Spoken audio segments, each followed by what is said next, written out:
Star Fox is all about firing away at tons and tons of enemies. Whether you're flying around in the R-Wing, driving the Landmaster tank on the ground, or floating underwater in the Blue Marine, it's all about taking aim and making bad guys go kapoosh. Of course, the gameplay is it's a little bit more complex than that.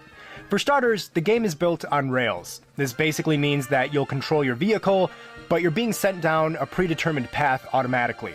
There are, however, a few sections of the game where you'll go into all range mode and you can fly around anywhere you want in a smaller area. Now, because the game is on rails, this means it's able to present a very cinematic experience. It almost feels kind of like an amusement park ride at times, which is pretty cool.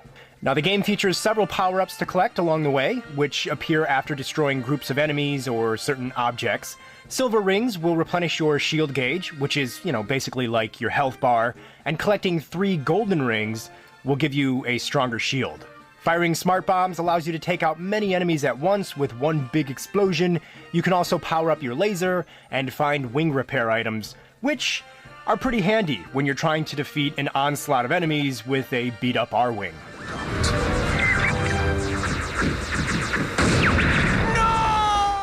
Now, the game's controls are very simple, and they offer 2 different ways to play. First up is a more traditional control style.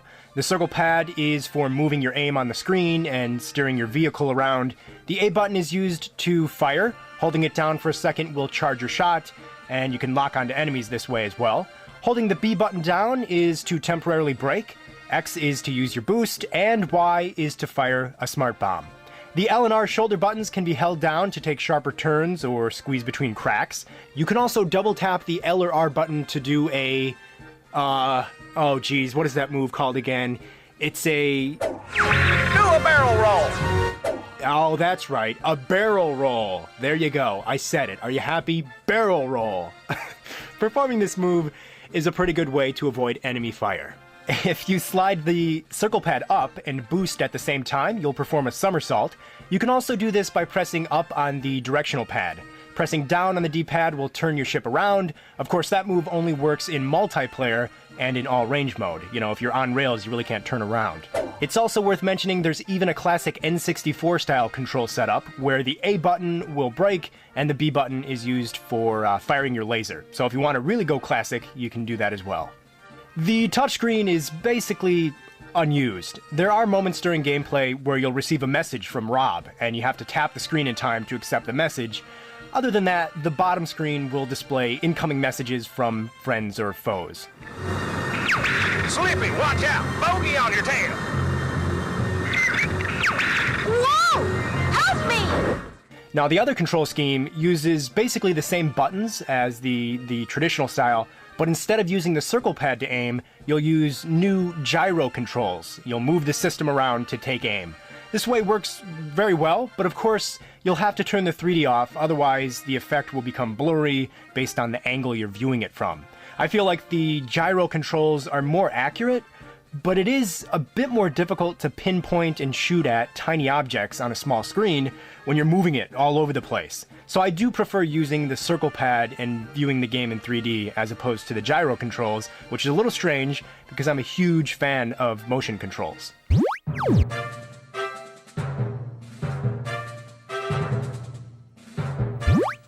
Star Fox 64 3D is one of the best looking 3DS games. I mean, the visuals have been totally revamped from the classic Nintendo 64 game, and they look much better.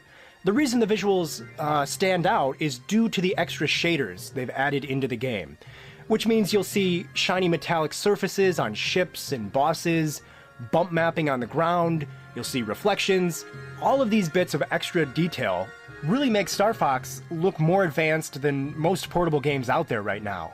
I believe Star Fox is a game franchise that has usually pushed for more impressive visuals.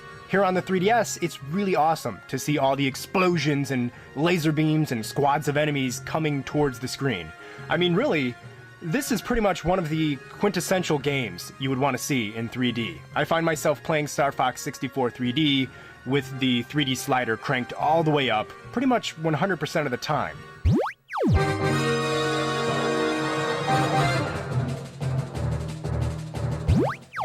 The music here has actually been recomposed for this remake on the 3DS. It sounds very close to the original soundtrack on the N64, but it's of a much higher quality.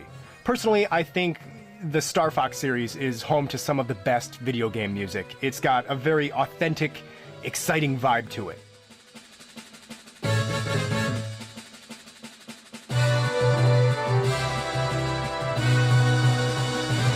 Star Fox 64 is pretty much where all the most iconic Star Fox music originated.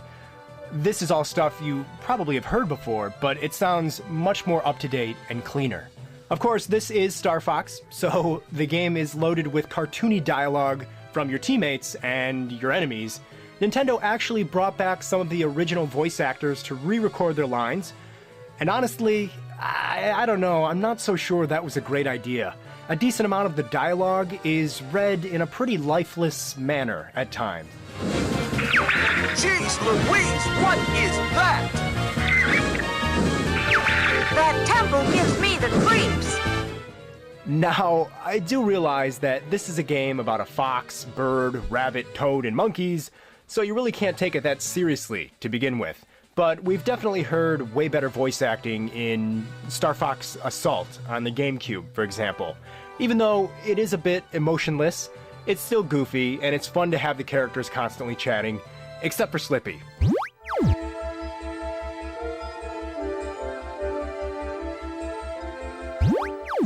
The game is set up into 3 different modes. There's the main game mode, which takes you through the story, where Team Star Fox has to defeat the evil scientist known as Andross. It's kind of set up in an interesting fashion, actually, where based on how you finish a mission, you can branch off down different pathways on the overworld map. This means you'll have to beat the game a couple times to see every level, because there are secret routes you can take while playing a mission. So that's kind of cool. It adds some replay value. Score Attack is a new mode, not featured in the original N64 game. It allows you to jump into any mission you've completed and replay it to earn medals based on your final point score. It's a nice new addition because it's great to just kind of pick the game up, jump into your favorite missions, maybe play for like 5 minutes, and then quit playing without any hassle. Finally, the game also features a brand new and improved battle mode. The original game had a battle mode, but this is considerably better. It allows up to 4 players to hop into an R-Wing and fly around trying to, shoot each other out of the sky. There's 3 different ways to play: survival, point battle, and time battle. The titles pretty much explain the rules, right? There's 4 stages to choose from, and even the option to add in items. There's bombs, missiles, mines, shields, a supernova, and even an item that lets you switch places with another player, which might be my favorite item, because I like to be really mischievous with it. What you do is you fly really close to a building, and just before you're about to hit it, you transport with another player, and then you laugh as your friend crashes into the building. Yes, that is evil, it's very mischievous, but this is Star Fox, and that's how you gotta roll if you want to win. Battle mode also lets you alter a few other options as well, so if you want to really get into things, there is some extra stuff to mess around with. The mode even places a live video showing you your friends' reactions while playing. It's a nice touch. Unfortunately though, the multiplayer is only local download play. It's nice that you only need 1 copy of the game for everybody to play, but no online is pretty disappointing considering Star Fox Command on the Nintendo DS even has online multiplayer. Thankfully, you can fly solo and just battle against computer players though, which is kind of fun.